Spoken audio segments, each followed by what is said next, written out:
So the original goal, I don't even know if I ever told you this. The original goal was to bank up that 100k and then go backpacking. Just for context, that is the opposite of the way Sami is right now. There's not a chance in this world. So guys, welcome back to the Winner's Circle podcast. I'm sure you guys have already heard, but this is the first episode, and we've got my best friend, my boy, Sami Loyal. Mr. Sami Loyal. Gonna leave me hanging like that, bro. If you guys don't know him already, I'll put his Instagram up on the screen just now, and you guys can have a look at what he does. But I'll tell you the story about how we met in a minute. But first, Mr. Sami, tell us a bit more about yourself. So just a bit like a context of who he is initially, so he doesn't have to go through his whole life story. So Mr. Sami's a trader. He's a trader, a YouTuber, doing it for a few years now, and the story goes a lot deeper than that. So I'll let Sami kind of quickly introduce himself, give some context of his story. Because I'm sure a lot of you guys will know who he is, but I'm sure some of you don't. So just run through it, tell us who you are. Yeah, sure. It's a long story. I started out as a totally normal kid in London, and went to public school and everything like that. Wanted a better life for myself. I'm condensing like 10 years of epiphanies into 2 minutes right now. Wanted a better life for myself, and realized that I wouldn't be able to achieve that life that I wanted through the conventional systems, going to school, getting a degree, getting a job, elevating myself there, getting a raise and everything like that. It just wasn't going to work. So I started looking for much more aggressive ways to become very successful. And I tried a bunch of them. I failed at almost all of them. Some did well, some did very well. Most of them failed horribly. And then the one that really kicked it off the ground for me was that I became a trader when I was 15 years old. I still am now, 5 years later, and yeah, I run a YouTube channel on it. I educate people on how to trade. I do it myself, and yeah, that's where I'm at now. I do a bunch of other stuff. I've just launched another business, which you know about. We'll talk about that. Yeah.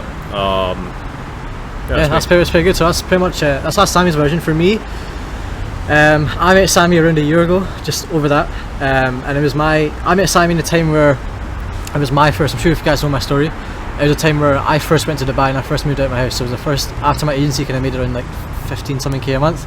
I thought it was time. One of my friends, 𝐅𝐸𝐺𝐸, I'm sure you guys know, invited me out to Dubai. I think around a month in, I was meant to be there for a week, stay for a few months, but I think around a month in or so is when I first met Sami. So the weird story of how I met Sami was 𝐅𝐸𝐺𝐸 and I. It was my first day where I rented a car, by the way, when I was 18. So yeah, so that. So 𝐅𝐸𝐺𝐸 said to me, let's go on a road trip. Let's go to the desert, because he had a white Huracan at the time. I'm sure you probably have seen it in the story. And he said, let's go on a road trip. So we went on a road trip, and then he said some guy called Sami, it's a cool guy that I know, that I met not very long ago, said he wants to come as well, or he wants to organise it. So I said, yeah, of course. And then that road trip, we went out to the desert. I'll throw up some videos right now of that road trip, little trip out to the desert. That was the first time I met Sami, first day. And then after that we went to 5 Palm, if you guys know Dubai, had a shawarma, had a good chat. Weirdly, he knew, mad coincidence, he knew, it's a small world as well, because he knew the guy that I went to school with. Didn't know him, but he was a couple of years older than me, called 𝐶𝐸. So you guys know 𝐶𝐸, I'm in. So yeah, we went to school together. And he said, it was through one of the conversations where he said, you should meet my friend 𝐶𝐸 in Glasgow, he's really cool, you like him. I was like, 𝐶𝐸, and then yeah, so you guys will know 𝐶𝐸, I'll throw this guy on the screen. And then from there I think I had to leave Dubai not long after. We met back up in London a few months later, and then from there the rest is history. I spent probably the guy I spent most time with in my life. Yeah, man. It's been a story, man. But yeah, so Sami, for me, when I first went, when we weren't actually friends, he was just kind of like a guy I knew for the first couple of days. It was the kind of space where one of the reasons Dubai was so profound for me was I went there with my goals being the kind of limit I set myself was like 50k a month. Like, that is crazy. Like, having a business that makes 50k a month, that's peak, especially at 18. And then when I went to Dubai, one of the most profound things that happened to me, and why I advocate for Dubai so much when it comes to moving there as an entrepreneur, is it kind of opened my mind up to what the world was really capable of, what I'm really capable of, and what is possible. And Sami was a clear example of that. Like, Sami for me was a year older than me at the time, still somewhat is, like just a year and a bit. So I was 18, he was 19 at the time, and this guy was a millionaire, like multi-millionaire, and I was like, fuck, I was only making like probably like 15k ish a month by the time I met him.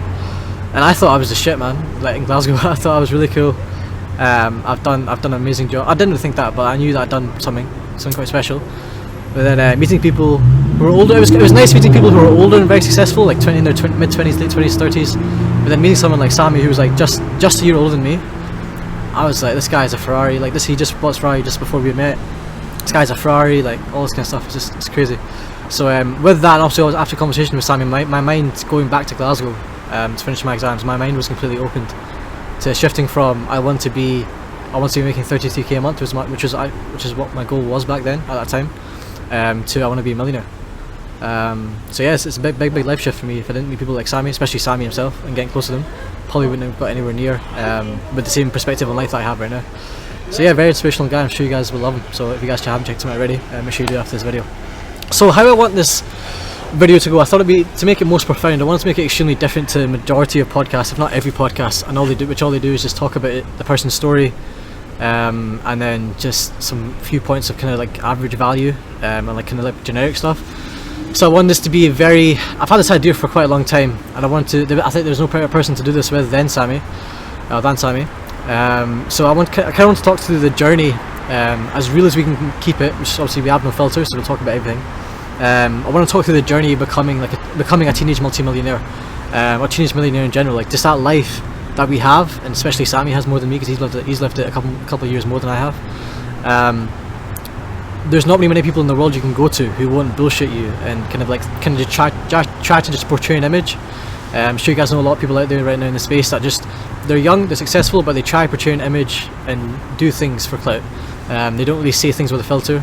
And I want this to be the most authentic, kind of just like clear cut, actually valuable for you guys, because the stuff they're going to be talking about isn't really being talked about by anybody else, because nobody really has the perspectives and the experience that we have at our age and in our kind of like time. So yeah, that's kind of how I want this thing to go. So as real as we can keep it, I'm sure you guys will love the idea because it's going to be extremely valuable. So we're going to run through the stages of the entrepreneurial journey, going from before starting to being a multimillionaire, how life is after it, talking about loads of different points, hitting all of it, and we'll see where it goes. Might get some juicy conversations coming in. So first of all, stage 1 of entrepreneurship, Sami, kind of in this space where I get a lot of questions. Also, something that I did before this podcast was I asked my private community, the winner circle, if you guys haven't heard about it yet, talk about that at the end. I asked them what questions should I ask Sami, because a lot of them know Sami, they know how successful he is, they know he's a good friend, so they know that I could ask him questions that people don't normally answer. So a lot of them, the questions that I got asked, especially with stage 1 of entrepreneurship, or just starting your journey as a young teenager, was how was life? You know, how was it? Because obviously, as a teenager, I have the same experience. We were quite like with the different kids. You know, we're the strange kids. Not just with schools, one example, like just your friendship group and your parents. So there's two questions that I got asked quite a lot. Like, how was life? How did you manage life? What was some like little takeaways, things if you look back at when you were a kid? What you tell yourself as a kid to do, like 14, 15. And also, like, if you have any insights from your childhood, kind of like what your journey was back, because I know you started very early. So yeah, man. There's a good rundown of how we met and everything like that. Yeah. We got close super quick, and stayed close pretty much. So that's been cool. Yeah. Good to know you, bro. Well, before I kind of hit it off, I didn't really like my life, and it's primarily because I didn't like being in school. I like educating myself, I just don't like the education system, especially in the UK, but it's pretty much horrible everywhere. Mainly like when you get into secondary school, you know, like when, I don't know what it is in Scotland, but you know, like when you're like kind of 14, 15 and upwards, it's not really like, I don't feel like it's about educating people anymore. It's just about preparing them for tests and preparing them for university, which is just more tests. So, you know, I really wasn't happy with where I was at, and I just wanted out. I just wanted to leave. Yeah, and obviously I was the fat kid. I was a very fat kid. Should we still have a picture? Yeah, go for it. I'll send you one. Well, we'll both some context. So from where we're starting, we'll both have a picture of ourselves, and then from now. So if you guys like a bit of context of how our journey has been as like our friends. So we started in Dubai for like a week. We went to London. We spent most of our time together in London, dreaming about coming here. So currently, if you guys don't know already, I'm sure I'll throw up loads of the clips we've got already of our time in LA. So we're currently in LA. which is something we've been talking about for over a year. So it's a pretty good, and I'll throw up a cool video of us, kind of like a we made it kind of video. So yeah, that's kind of like the journey. So I'll also throw up some like pictures of us when we started out and pictures of us now to kind of like give you the context. The coolest thing about LA is like, at least for me, like you dream of it and it's fucking amazing, and then you get there and it's always better. It's always better than what you could have dreamed of. But yeah, so I was a very fat kid. I was bullied a lot, and I just didn't, I didn't like where I was at, and so I guess I outcasted myself and started, just kind of spending a lot of time on the computer, being a total nerd. I was like building computers. I was, like before I was making trading videos on YouTube, I was making technology videos. What age were you when you started? When I started YouTube, bro, I was like 8 or 9, like super young. Super young. Right? Yeah. I mean, I've been doing it for more than half my life, and it's gonna stay that way for a long time. I think, maybe forever. Sure. So yeah, I mean, it's definitely consumed a large portion of my life, and I was just because of my interests and because of the fact that I couldn't really have friends and keep them, I was always bullied. And you know what it is like when there's like a group of 3 people, there was always that one guy, or in toxic groups there is, where that always gets fucking like pushed to the side and shit like that. So that was always me, no matter where I went.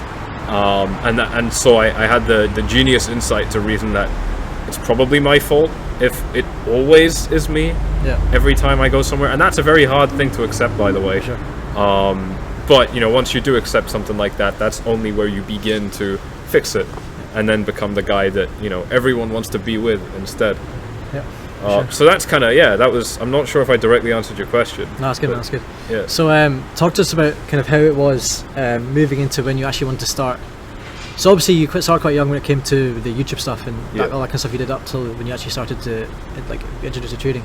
So how was it? At that time, were you doing YouTube? Were you keeping it quiet? Were you telling people? Were you telling your parents? Like, was it just a private thing?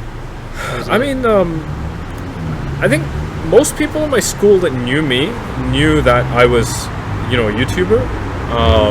But it was just like, he's the kid on YouTube. Oh, that's Sami. He's a YouTuber. But it was like, it was never a big deal. I mean, nobody really watched me other than the immediate friends that I had in my class, and a lot of them watched me just to take the piss out of me. A lot of them were actually genuinely nice as well. Only had a few friends from school that were like serious viewers of mine that kind of, because it was very, technology, gaming, and so on. I mean, it wasn't, something that would appeal to people in a school. So yeah, I mean, I was known as that guy, but it was never really taken seriously. I think it was only towards the end when I was gearing up to drop out of school, because people started to see the car that I bought when I was 16. I'm sorry? We'll get to that. And stuff like that. That's kind of where I started to be perceived differently. But at the beginning, man, it was more of like it was neutral or leaning towards, something to make fun out of me for a long time. Teachers knew about it though, and they were all very cool about it. Really? Yeah. They a lot of people have these stories of like teachers saying you're not going to get anywhere. I never had that. Obviously everyone has bad experiences with teachers, but the only sentiment that I really got from teachers, to be honest, was you still have to be safe. You still have to have a safe option. You can't just go all in on trading or YouTube and so on. But it was never anything along the lines of, you're not going to make it or something. For sure. So kind of talk to me about when you actually started to, let's talk about how you got introduced to what you stuck to. So obviously you tried with the tech reviews. I'll throw a couple of screenshots up of Sami's videos back in the day. Tech reviews, all that kind of stuff. And how did you get introduced to trading? Why did it stick with you? Yeah, so I had a lot of dream professions as a child, and one of them was to be a dude wearing a fancy suit in a high-rise corporate building, making a lot of money, dealing with numbers, just because that's romanticized in media sometimes. As I got closer and closer to the wealth aspect of that goal, I realized more and more that I don't want the other bullshit around that, idea. I'd rather wear whatever I want and have a little bit more freedom, or a lot more. So that's kind of. I'm sorry, I totally forgot your question there, but that's kind of So the main question was, how did you get introduced to it, and why did it stick with you, trading over everything else? Yeah, shit, my bad. So I was jumping from niche to niche because things weren't working out, but because I had that childhood dream of like that investment banker, idea, I always wanted to like be a trader, like from a young age, like 12 or something, super young, but it was like a super passive. It was like, oh, I want to be an astronaut kind of thing. Like it wasn't really like a big deal. It was only when Bitcoin kind of started blowing up early 2017. This is the first time. Late 2016 was the first time that it like really pumped above $1,000. Yeah. 2017, first half of 2017, it went from like 1,000 to 3, something like that. I joined in that first half, and it was because another friend of mine that was a tech reviewer had bought $13 worth of Bitcoin and turned it into 200. Sorry. Yeah, it was pretty good. And that to me now, it's like a $185 profit. It's not really that much money, like realistically for anybody really. You can't do a whole lot beyond buying immediate things with $180. But at that time it was still, if I had an extra 180, I'd be like, fuck yeah, that would be cool. So I figured, this guy is probably roughly as intelligent as I am, because we do the same thing and we're both pretty good at it. I was a good tech reviewer, I feel, looking back. I was pouring a lot of energy into what I was doing. Production quality was great. So was his. We were kind of friends already. So I thought, yeah, if this guy can do it, surely I can do it too. Yep. And the main obstacle for me from 2012 or whatever it was when I wanted to first be a trader up until 2017 was the technical knowledge barrier. Like I just didn't understand, and crypto was not like it is today back then. What kind of year was it when you started? 2017. Yeah. So early 2017, we just didn't really have the infrastructure. I don't know, I doubt many people listening to this were like super active in crypto back then, but I specifically remember the main place in the West to buy crypto from, like with a card or with a bank account, was from Coinbase. Yeah. That would be kind of the ideal one in the UK, the United States, and so on. And they couldn't take people on. Like their KYC processes took like, 7 days or 2 months. It could be anything in between. Yeah. And then, exchanges kept on going down. So every time the price was moving, you could never execute your orders, which means you'd be stuck in a bad position, or you wouldn't be able to get into a good position. So, the tech, and that's just the technical difficulties. That's if you found something to even get in. Yep. But those barriers started to break in 2017, 2016, and it started to become a lot more accessible with anonymity. And I needed anonymity because I was 15. And so I wouldn't be able to sign up to Coinbase anyway. My 18th birthday consisted of fucking signing up to Coinbase and a bunch of other shit. Yeah? You did that too? Yeah. Exactly, man. Like, it's not the conventional, like, let me get, like, shit-faced drunk. It's like, now I can finally bank, and do things that I should have been able to do. But yeah, that's how I got in. And it was like I was already interested, but I didn't know how, and then I had a friend that could show me. Yeah. That was it. Got sucked straight in. £10 Udemy course, and then another £10 Udemy course, a book. I kept losing money. Yeah, it was a big process. So what was the main reason that crypto trading stuck with you rather than trading anything else, doing anything else in general? I think it's just because I was good at it, and I was making money out of it. It could have been anything. I tried like the SMMA stuff before it was sexy, before everyone and their nan was doing it, and Ty Lopez's first wave, the Here in My Garage thing, So I was like, I really tried a lot of things, and it was just that trading worked. And to be clear, I don't think I was good at it looking back, but I was making money, and so that was the big thing that made it feel like, okay, this is worth sticking to. Yeah. So with that shift you had from knowing you wanted to, talking about mindset kind of in that perspective, going from you really want to have something that doesn't give you the average life, when you were like a teenage kid, going from that to having the perspective where I'm going to do it, I'm going to focus on trading, and this is going to be my vehicle to become successful, have money, change my life, rather than just sticking with going to university. What was that shift, and why was that shift happening? Man, the university thing was dead in my mind before trading was a thing. Yeah? Why was that? Yeah, it was just, I think one of the main things was, I became aware of how short life is through math. It's very scary. If you take there's a calendar for it. You can Google life calendar on a website called waitbutwhy.com by Tim Urban. I know all these details because I love the guy, and he wrote an article about how short life really is for a standard healthy 90-year-old human life. And what he did was he had 90 rows going down and 52 columns, and in each cell there was a box, and the box is something you check off, and it represents 1 week of life. So you got 52 across the x-axis and 90 down the y-axis. And the whole idea is if you visualize, like, if you're 20 now and you fucking color in the boxes of weeks that you're never gonna get back, and you might not even make it to 90, you might make it far beyond 90, but when you start coloring that shit in, you realize just how short life is. Sure. But the crazy part is this, and I read this at like 14 or like something super young. The crazy part is that if you look at some of the greatest people throughout history that we all know about, like Julius Caesar, Albert Einstein, I don't even know, but you get what I mean.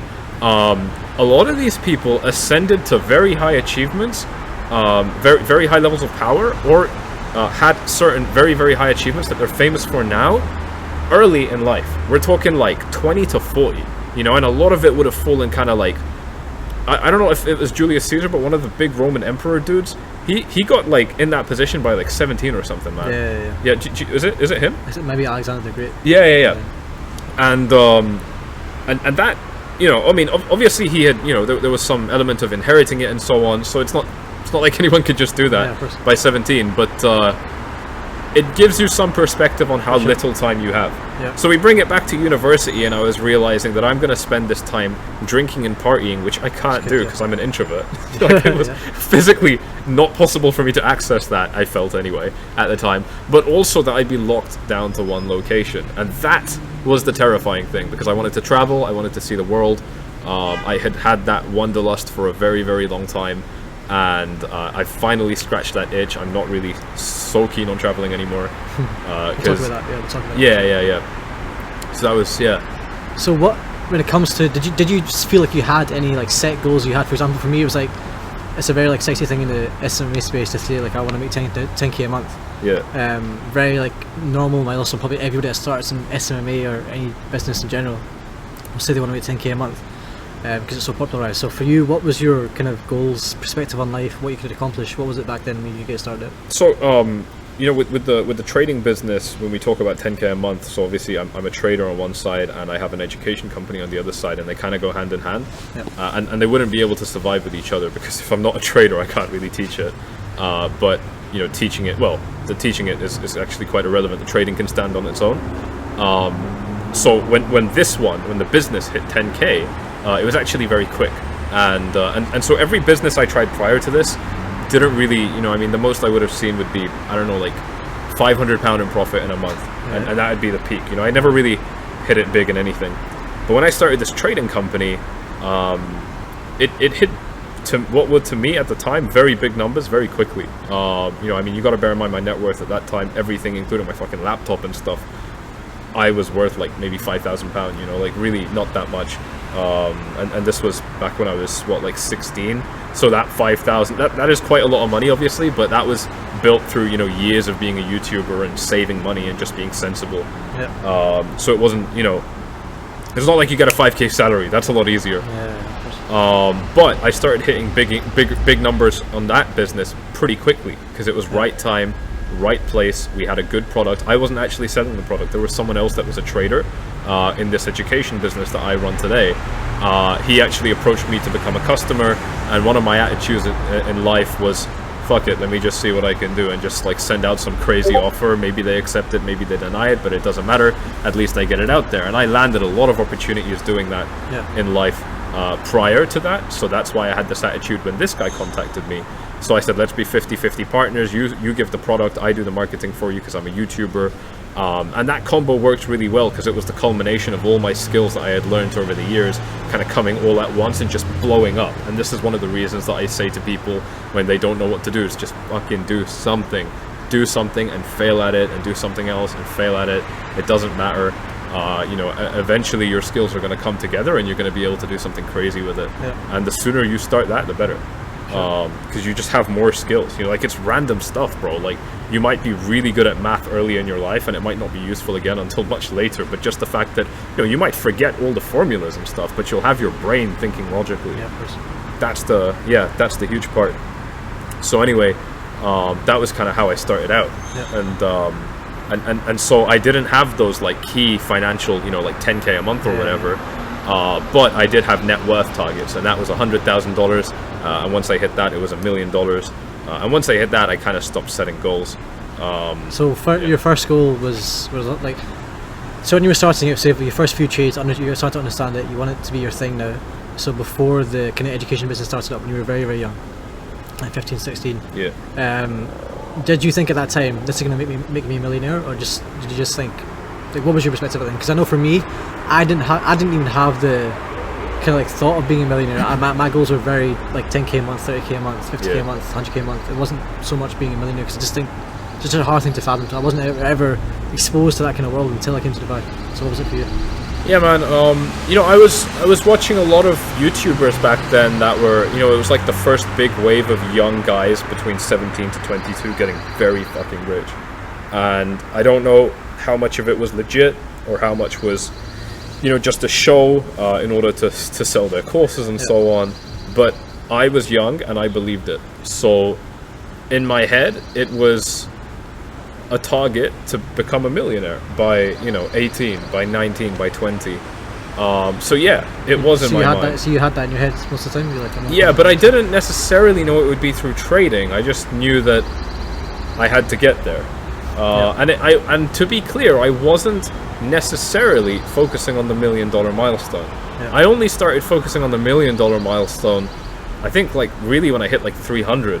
You know, before that it was all about 100, because I wasn't thinking of a millionaire's lifestyle. I was thinking of a lifestyle where I just don't have to worry about fucking being kicked out, you know, if we can't pay rent, you know, of the house. So the target, like the bar was much lower, and you don't need to have $100,000 for that either. You know, I budgeted that I'd only need maybe like 20,000-30,000 pounds, and that would be good enough. But I figured, you know, I want a couple more years. So the original goal, I don't even know if I ever told you this. The original goal was to bank up that 100K and then go backpacking and traveling. Really? Yeah, and like the cheap ways that people like to romanticize. Yeah, like hostels and, you know, backpacking, like in a train and shit. Just for context, that is the opposite of the way Sami is right now. There's not a chance in this world a big man would go anywhere near that kind of lifestyle. So yeah, I wouldn't, cool. and the reason I wouldn't is because it's an, in my opinion, objectively inferior way to travel. And a simple test for this is, if I asked you, you know, if you had $1 million in the bank right now, would you go and travel on a, you know, £1,000 a month budget and fucking work part-time jobs to make it work? And the two idiots that would say yes, if they actually did it, would turn around and say no, you know, after a few days. So, you know, and I only really started to realize this when I started making money, and I realized that a lot of the things we tell ourselves when we're not wealthy are copes. Yeah, sure. And yeah, you know, that was a big deal. Sure. So anyway, that was the original goal. It was to bank up a few 100,000, have enough money to support myself and my mother, go traveling, and then maybe I'd figure out the rest of my life. Hey guys, I hope you enjoyed that one. That was part 1 of a 4-part podcast with Sami Loyal. It was shot back when I was with Sami in LA, so I know new hair and a new beard. But yeah guys, let me know how you thought that conversation went. This part was more of a focus on Sami's journey, a bit more of like the starting journey, just to let you guys know a bit more context about him. The next few parts are going to be diving deep. It was a very good conversation with Sami about some very juicy topics that I know you guys would really love to hear about, especially from us. So yeah guys, let me know what you think. Drop it in the comments below. Let me know if you're excited for the next one. To make sure you catch the next one, make sure you subscribe, click the notification bell, and obviously follow me on Instagram as well as Sami, so you'll see on our stories when the next one releases, hopefully within the next 2-3 days from when this releases. So yeah guys, hope you enjoy. I'll see you in the next one.